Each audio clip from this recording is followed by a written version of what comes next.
Hola a todos nuevamente. Vamos a comenzar la clase de glúcidos. En esta tenemos la primera parte. Como siempre, tenemos en la segunda diapositiva a qué unidad pertenece dentro del programa. Los glúcidos también se los llama hidratos de carbono o carbohidratos, para que tengan de referencia en la búsqueda bibliográfica. Bueno. En esta parte del curso lo que vamos a estudiar es en realidad la clasificación de los glúcidos, cómo se los denomina en general, y vamos a ver estructura. No vamos a ver tanto propiedades físicas o químicas, porque eso lo vamos a ver en la segunda parte del cursado, que es la parte de metabolismo. Bien. Para poder hablar un poco de los glúcidos tenemos que recordar algunos grupos funcionales. En los hidratos de carbono encontramos tres grupos funcionales importantes. El alcohol, el grupo alcohólico, el grupo aldehído, recuerden que se expresa en una fórmula semidesarrollada y en la fórmula desarrollada. La primera es la desarrollada y esta es la semidesarrollada. Y otra función orgánica es la cetona. Recuerden que el aldehído y cetona son la misma función, nada más que en el caso del aldehído está en el extremo de la cadena carbonada y en el caso de la cetona está en el medio. O sea, son la misma función, nada más que la posición es la que los distingue. Entonces, a los glúcidos en general se los define como polihidroxialdehídos y polihidroxicetonas. Aldehídos, cetona, las dos que tenemos aquí. Cuando digo poli, es un prefijo que significa muchos. Cada vez que lo vean, van a asociar ese prefijo o esa palabra con mucho. Por ejemplo, un pueblo que es politeísta es que cree en muchos dioses. Bueno, acá tenemos muchos, pero ¿muchos qué? Hidroxi. Hidroxi era la forma de expresar a los grupos alcohólicos como sustituyentes. O sea que acá tenemos la tercera función que les mencioné al principio, alcohol. O sea que es polialcoholes con aldehídos y polialcoholes con cetonas. Bien. Recuerden esto para cuando estudiemos la estructura de cada uno por separado. Bueno, ¿cómo se los clasifica? Es decir, ¿cómo se los ordena? Los tenemos como osas y como óxidos, como los ositos, pero estos son osas y óxidos. Todos los glúcidos terminan en osa, así como vimos con las enzimas que terminaban en asa, los glúcidos terminan en osa. Tienen una unidad estructural básica que es el monosacárido. Cuando digo unidad estructural es algo parecido a lo que vimos en proteínas, que decíamos que la unidad estructural era un aminoácido y esos aminoácidos se unen entre sí por uniones peptídicas para formar las proteínas. En este caso, esas unidades estructurales se llaman monosacáridos y se unen entre sí para formar oligosacáridos, polisacáridos, que ya los vamos a estudiar. Pero acá también tenemos una particularidad, tiene unidades estructurales, es decir que tienden a polimerizar, es decir, formar cadenas. Dentro de los óxidos tenemos los holóxidos y los heteróxidos. Holo ya es un prefijo que hemos visto antes, lo vimos en proteínas, lo vimos en enzimas. Holo es otro prefijo, como poli, que quiere decir todo.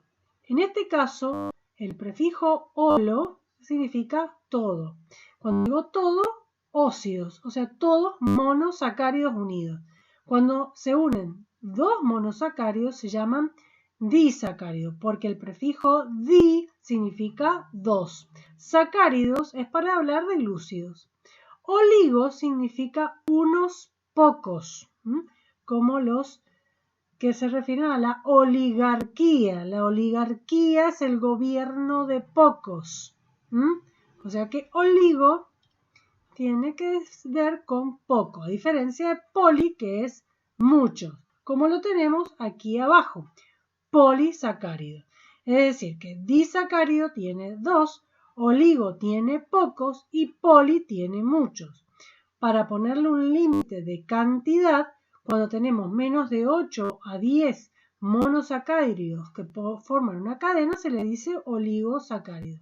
Cuando tienen más de 10, se le dice polisacárido. Pero bueno, los holócidos son todo azúcar. En cambio, los heterócidos es cuando dentro de la molécula de monosacáridos que forman estas cadenas encontramos fósforo, nitrógeno, azufre. Entonces ya empiezan a participar otros átomos dentro de las cadenas que forman los glúcidos. De propiedades nada más, lo más básico es que son solubles en agua, ¿sí? Sobre todo los más pequeños, los monosacáridos y los disacáridos. Cuando ya tenemos que los glúcidos son más grandes, como los polisacáridos, ahí ya comienzan a ser más insolubles en agua.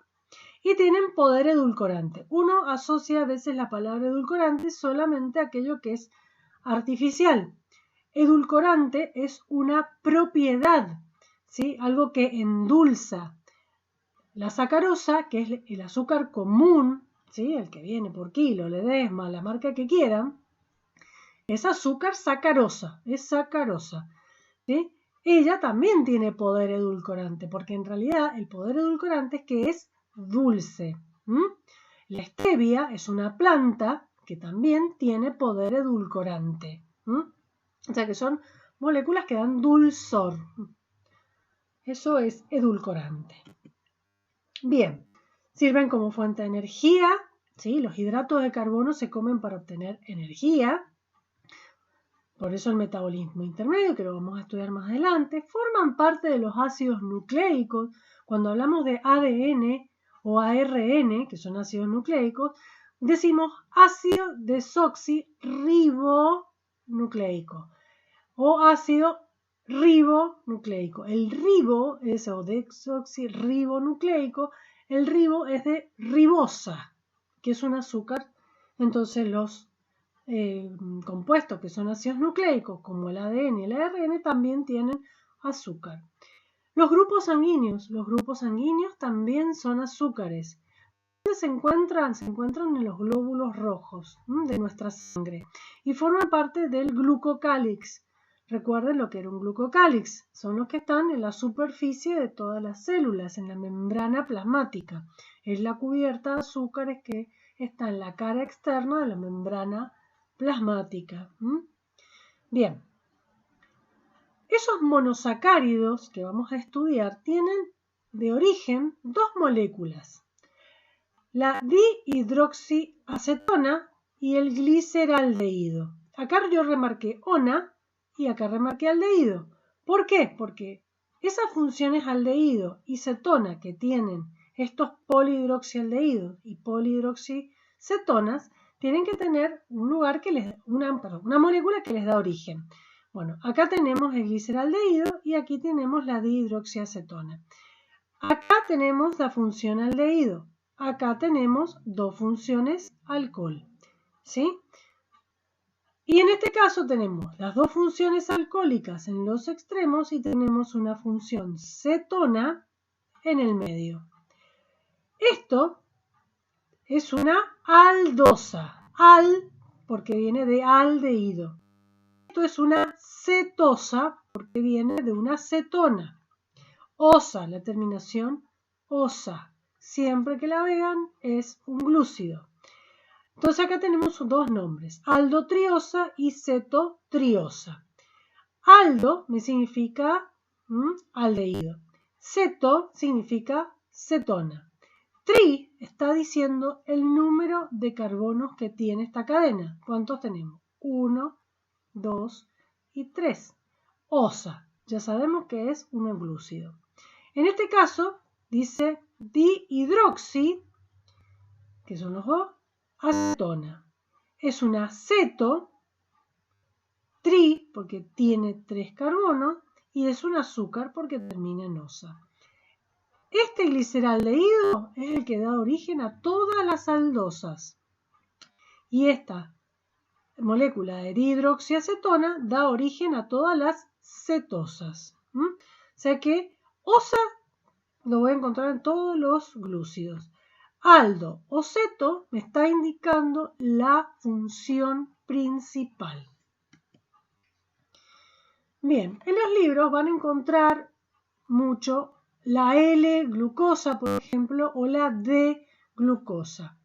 Esto significa nada más que de qué lado está un oxidrilo, el grupo alcohólico. Si está a la izquierda, se le dice L. Si está a la derecha, se lo llama D. Por levógiro y dextrógiro. Dextrógiro, levógiro. Pero no es cualquier grupo alcohólico. Es aquel grupo alcohólico que esté sobre un carbono llamado quiral. Carbono quiral. Un carbono quiral es aquel que tiene los 4 sustituyentes diferentes. ¿Sí? Si yo me paro, tomo de referencia un carbono, miro lo que tiene alrededor. Si las 4 cosas que tiene unidas son diferentes, se llama carbono quiral. Cuando digo cosas, en realidad me refiero tanto a átomos como a grupos funcionales. Esto no es lo mismo que esto, y esto no es lo mismo que esto, y así lo hacemos con los 4 que están unidos a ese carbono y son distintos. No puedo considerar este carbono porque si bien esto no es esto, tiene 2 hidrógenos, ¿sí? Unidos. Y si tiene 2 hidrógenos ya no es un carbono quiral. Lo mismo pasa con la función aldehído. Recuerden que la función aldehído es un hidrógeno y el oxígeno tiene un doble enlace con el carbono. Entonces ahí no sería un carbono quiral. Este del medio sí. Bien. Vamos ahora a las moléculas de monosacáridos. Como les dije recién, podrían ser aldosas o cetosas. Aldosas cuando derivan del gliceraldehído, que tiene función aldehído, y las cetosas cuando derivan de la dihidroxiacetona. Acetona. Pero las unidades más básicas de los monosacáridos que tenemos en nuestro cuerpo, pueden tener 5 o 6 carbonos, los que tienen importancia biológica, porque ya sabemos que el gliceraldehído y la hidroxiacetona son monosacáridos, pero son pequeños y en realidad se transforman en estos que vamos a estudiar, en pentosas y en hexosas. Las pentosas tienen 5 carbonos y las hexosas tienen 6. Pent, recuerden que es el prefijo de 5 y hex, que es el de 6. Bien, vamos al primer monosacárido, el que vamos a ver muchísimo, que es la glucosa. También se la llama dextrosa. Y dex porque es una D de dextrógira que vimos recién, que podían ser L o podía ser D. Nuestro cuerpo puede metabolizar o usar la D-glucosa, no así la L. Bueno, en la dieta nosotros tenemos esta D-glucosa o la podemos obtener de unos hidratos de carbono de mayor complejidad. Bien, tiene una función aldehído, la que la transforma en una aldosa, y tiene 6 carbonos. Acá los tienen numerados. Entonces es una hexosa. Este es el primer monosacárido, la primera unidad estructural. En los mamíferos, nosotros podemos ver la glucosa de distintas fuentes. La lactosa, que es el azúcar de la leche, la maltosa, que está en algunas legumbres y cereales, el almidón en los cereales, la sacarosa del azúcar, el azúcar común que se saca de la caña de azúcar. Esa glucosa nos permite contar con energía inmediata. La molécula de energía, recuerden que es el ATP. Si nosotros no consumimos esta glucosa, se transforman en grasas, lípidos en el tejido adiposo y en parte pueden ir a formar proteína, pero principalmente se va a formar grasa. ¿Sí? Por eso la tenemos como reserva en el tejido adiposo. Pero también se puede almacenar en un polisacárido que se llama glucógeno. y ese glucógeno está depositado o almacenado en el hígado y en el músculo. Es decir, que cuando no usamos glucosa, parte se va a ir a transformar en glucógeno como una reserva, sobre todo en las horas de ayuno, cuando dormimos o cuando pasamos muchas horas sin comer. Bien, otro monosacárido es la fructosa. Acá no tenemos una función aldehído en el primer carbono, tenemos una cetona. Si observan el caso de la glucosa tiene muchos grupos alcohólicos completos, todos los carbonos. Solamente en el carbono 1 tenemos la función principal. Todos los otros carbonos tienen funciones alcohólicas. Por eso se llama polihidroxi, en este caso aldehído.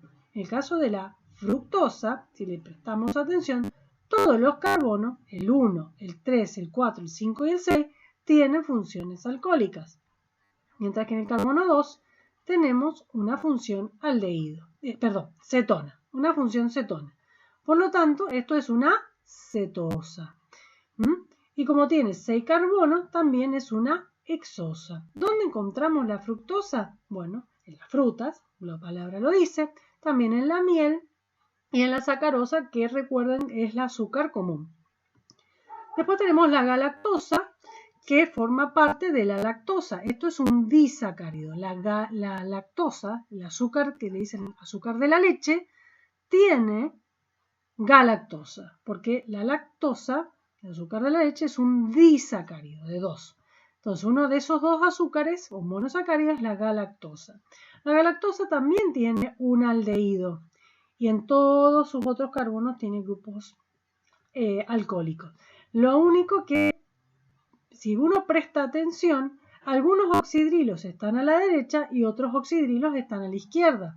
Acá tenemos, en el caso del carbono 2 está a la derecha, en el 3 y el 4 está a la izquierda y en el 3 está a la derecha. Si volvemos a la glucosa, se diferencian es en el carbono 4, porque en el 2 también está a la derecha, en el 3 está a la izquierda, pero acá ya no está a la izquierda como en la galactosa, sino que está a la derecha. O sea que es muy importante saber si está a la derecha o está a la izquierda. Eso es lo que nos permite diferenciar los distintos monosacáridos. También es importante saber que es una aldosa y que, como tiene 6 carbonos, es una hexosa. O sea que si podemos nombrarlo de alguna forma, es decir, aldohexosa o una cetohexosa. Bueno, 2 monosacáridos más de importancia biológica son la ribosa y la manosa. Fíjense en el caso de la manosa, si lo comparan, cuando tengan tiempo, comparen la glucosa, la galactosa y la manosa. Van a ver que acá, este está igual que en la glucosa, está del lado derecho, pero acá tenemos 2 a la izquierda y 2 a la derecha. Tiene función aldehído y tiene 6 carbonos, o sea que también es una aldosa y es una hexosa. En el caso de la ribosa, si contamos, no tiene 6 carbonos, tiene 5 y es una pentosa por esta razón.